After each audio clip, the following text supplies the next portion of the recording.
क्या आपको पता है बैंक आपकी एफडी पर कैसे इंटरेस्ट कैलकुलेट करता है? क्या आप भी एफडी में पैसा लगाते हो और जानना चाहते हो कि एफडी पर इंटरेस्ट कैसे मिलता है, कितना मिलता है? वेलकम फ्रेंड्स, आज का हमारा टॉपिक है एफडी पर इंटरेस्ट कैसे कैलकुलेट किया जाता है। इंटरेस्ट कैलकुलेट करने के लिए तीन कंपोनेंट बहुत ही इंपॉर्टेंट होते हैं। सबसे पहला प्रिंसिपल, यानी कि कितना पैसा आप इन्वेस्ट करना चाहते हो, कितने पैसे की एफडी करवाना चाहते हो।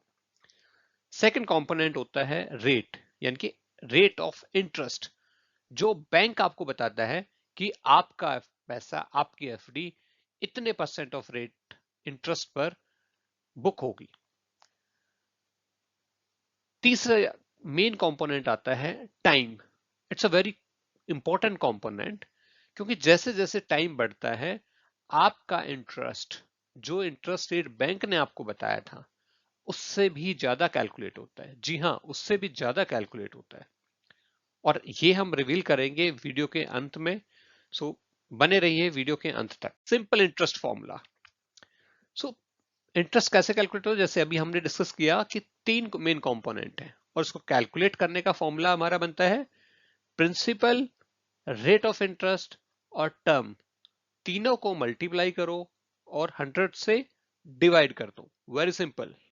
एग्जाम्पल के लिए हमने 1 लाख रुपए की एफडी करवाई और बैंक ने हमें बताया कि हम 7% रेट ऑफ इंटरेस्ट आपको देंगे और ये एफडी 1 साल के लिए। तो देखते हैं कितना रिटर्न हमें मिलता है। हमें मिलेगा 7,000 रुपए इंटरेस्ट के लिए और टोटल हमारी इन्वेस्टमेंट वैल्यू रहेगी 1,07,000 रुपए, यानी कि हमने 1 लाख रुपए लगाए और 7,000 रुपए उस पर इंटरेस्ट मिला at the rate of 7% per annum. एक इंपॉर्टेंट पॉइंट है और बड़ा ही इंटरेस्टिंग पॉइंट है, अगर आप समझना चाहोगे तो कंपाउंड इंटरेस्ट, बैंक जो भी आपको ब्याज देता है वो ब्याज कंपाउंडिंग के बेसिस पे देता है। अब कंपाउंडिंग इंटरेस्ट क्या होता है कि बैंक आपके ब्याज के ऊपर भी ब्याज कैलकुलेट करता है। जैसे अभी हमने एक एग्जांपल में देखा था कि 1 लाख रुपए हमने इन्वेस्ट किया 1 साल के लिए, तो हमें 7,000 रुपए ब्याज मिला। यही पैसा अगर हम 2 साल के लिए लगाते तो पहले साल में भले ही हमें 7,000 रुपए मिलता, लेकिन उससे अगले साल में यानी कि ईयर 2 में हमें 7,500 रुपए मिलेंगे। तो इससे आप देखोगे कि ब्याज की रकम बढ़ गई है। पहले 7,000 थे पहले साल में और दूसरे साल में जो कि बढ़कर 7,500 रुपए हो गया। तो जो 500 रुपए बढ़ा है उसी को बोलते हैं ब्याज पर ब्याज, यानी कि कंपाउंड इंटरेस्ट। इससे आप ज्यादा इंटरेस्ट कमा सकते हो। है ना इंटरेस्टिंग? आप भी हमें बताइएगा जरूर कि क्या आप भी एफडी में इन्वेस्ट करते हैं। अब कंपाउंडिंग का जो इम्पैक्ट आता है, जो इफेक्ट आता है, जो प्रभाव आता है, वो हमें मिलता है कि जितने लंबे समय के लिए हम एफडी कराएंगे उतना हमें ज्यादा कंपाउंडिंग का फायदा मिलेगा। क्योंकि जैसे अभी एग्जांपल में देखा कि पहले साल में 7,000 था, तो जैसे हमने 2 साल किया तो 7,500 रुपए हो गए। अगर वो हम 3 साल के लिए जाएंगे तो उसमें और भी आगे पैसा बढ़ जाएगा, तकरीबन 8,000 के से भी ज्यादा हो जाएगा, शायद 8,100 के अराउंड वो बन जाएगा।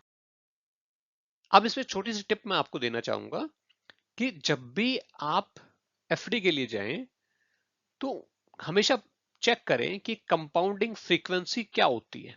अब कंपाउंडिंग फ्रीक्वेंसी होती क्या है, पहले आप समझो कि जैसे इस एग्जाम्पल में हम इसी एग्जाम्पल का जिक्र इसलिए बार बार कर रहे हैं जिससे कि आप कनेक्ट कर पाओ डॉट्स को।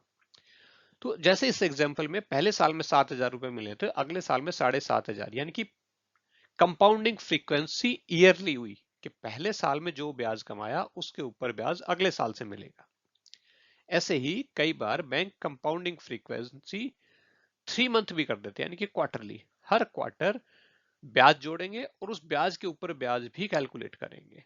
तो जितनी फ्रीक्वेंट कंपाउंडिंग फ्रीक्वेंसी होगी उतना ज्यादा आपको इंटरेस्ट मिलेगा। ये हमेशा चेक करना इन्वेस्ट करने से पहले। उम्मीद करता हूं आपको हमारे कंटेंट पसंद आते हैं और ऐसे ही इंटरेस्टिंग वीडियो के साथ के लिए जुड़े रहिए हमारे साथ और चैनल लाइक और सब्सक्राइब करना मत भूलिए, क्योंकि आपका एक छोटा सा लाइक और छोटा सा सब्सक्राइब हमारे लिए बहुत बड़ा है, क्योंकि ये हमें मोटिवेट करता है।